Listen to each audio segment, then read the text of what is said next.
in the mix with Miss Ninja. She chopper you up. It's so exciting because you've accomplished so much in such a short period of time. But I want to go back to when you were 13 and you realized that this is what you want to do, or you were interested. There's this flair for music. And I hear she wasn't playing with Barbies or makeup like I was, but she had something else on her plate. Oh yeah, I had a denim purse filled with cassette singles, and I had my Walkman. And while other girls had makeup in their bags, I just had my cassettes, and I was memorizing 90s hip hop lyrics. That's why I didn't do so good at geography. It was because my head is just filled with 90s hip hop lyrics. Miss Ninja. So how did this name come about? Because it's so catchy and intriguing, even when I first met you. All right, so this is gonna make me sound like even weirder of a girl, but I actually trained in jiu-jitsu for 8.5 years, and I'm a jiu-jitsu world champion fighter.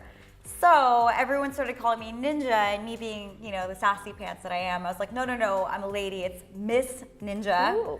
So when I decided to start DJing full time, I was like, what's my DJ name? And my friends were like, duh, you're already Miss Ninja, and it just kind of stuck. You actually made this a career in 2008, so it's been about 10 years now. Yeah. Now, this isn't the most easiest and I'd say laid out path. So how does somebody go into becoming a DJ? I mean, what did you do? What were the steps you took? If it's your passion, follow it. If you're doing it for fame, you might want to rethink a couple of things, because I think money and success are a byproduct of passion. So for me, I just was following my path, what my heart wanted, and I didn't know if it was gonna work. There were many times where I was just like, do I quit now? Do I go back to the workforce? I have a business degree, I have a graphic and web design degree, I have a lot of fallback options, but something inside of me told me to just keep pushing forward. And that's a two-way street. You have to feel the room and then give them what they want. What makes your music different from some of the other DJs out there? I think it's my overall music knowledge depth. I think that's kind of what sets me apart. I never know what I'm gonna play when I go into a room. I have to feel out the room.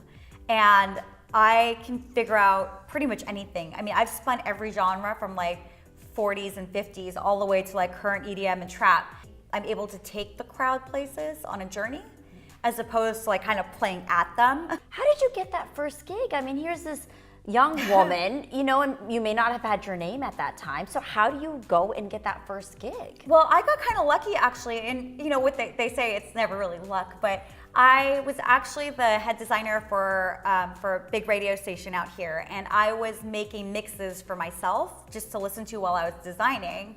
And somehow those mixes made their way through the department. Everyone was like, can I have a copy of that so I can design to it? And next thing I knew, it made it to some of the heads of the department. And then I was DJing for the radio station. My name was on the radio. I had commercials. But, that gave me a little bit of a bump. But then I was doing a lot of gigs for free, to be honest, at the very beginning, because there's an intangible quality that only comes from experience. It's been 10 years that I've been in the game, and the first 7 years, I honestly didn't know if I was gonna be able to make ends meet. Wow. But they always say it takes 10 years to master your craft. And year 7, lo and behold, everything gelled. I have not been able to stop moving for 7 years.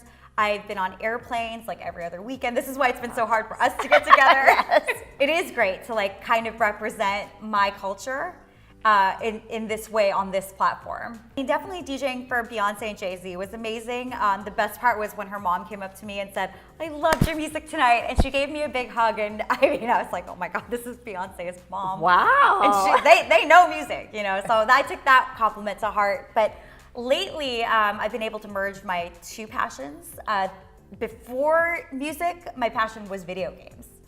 I don't know if you know this about me. A little bit, yes, we were going to talk about that. So I'm a big video game nerd. It all started with Zelda. That's what my necklace is. It's a Triforce from Zelda. I have to protect it from Ganon. If you guys know what Zelda is, then you know what I'm talking about. But now I've gotten picked up by a bunch of gaming companies to DJ their events and big tournaments. And it has been amazing. I always wonder this with you, as a South Asian woman. I mean, it's so incredible to see what you have accomplished and just the recognition in your work. Has that played a part or impacted you? I mean, or even other Indians to be like, DJing, that's not a career. What are you doing?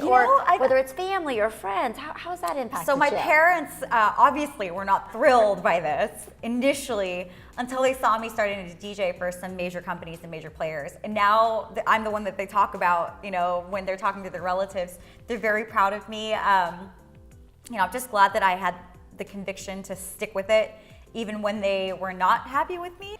I know, hopefully the things that I struggle through, I'm lucky that I trained in martial arts for so long. It gave me a lot of tools and the books that I read, and I've been meditating since I was small. So it's allowed me to develop a sense of self-awareness. If I can take the self-awareness I've gained through some of my life experiences and put them out there and show people what I've learned through it or how I've learned to navigate through it, hopefully it helps. What else is out there that you'd like to do? Is there like a dream project or something you envision that you'd love to still pursue? Oh yeah, that's why I'm getting into music production. I've always wanted to create music, and like I said earlier, creating music for the video game industry would probably be like the culmination of everything that makes me me.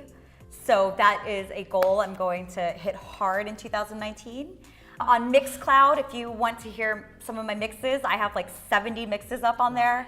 So I'm DJ Miss Ninja there also, and then my website will link you to everything, which is www.djmissninja.com. I am going to be launching a blog soon, talking about these deeper issues, and I want to start like a chat forum because, like you said, I've seen such a lift come out of some of the posts I've had lately. I have had so many DJs and just people write back and say, wow, thank you for posting this. I needed to hear this today. Or I felt that way too, and I thought I was crazy, So I would like to open that up for everyone, just to have an opportunity maybe once a week to just talk about the things that really affect us.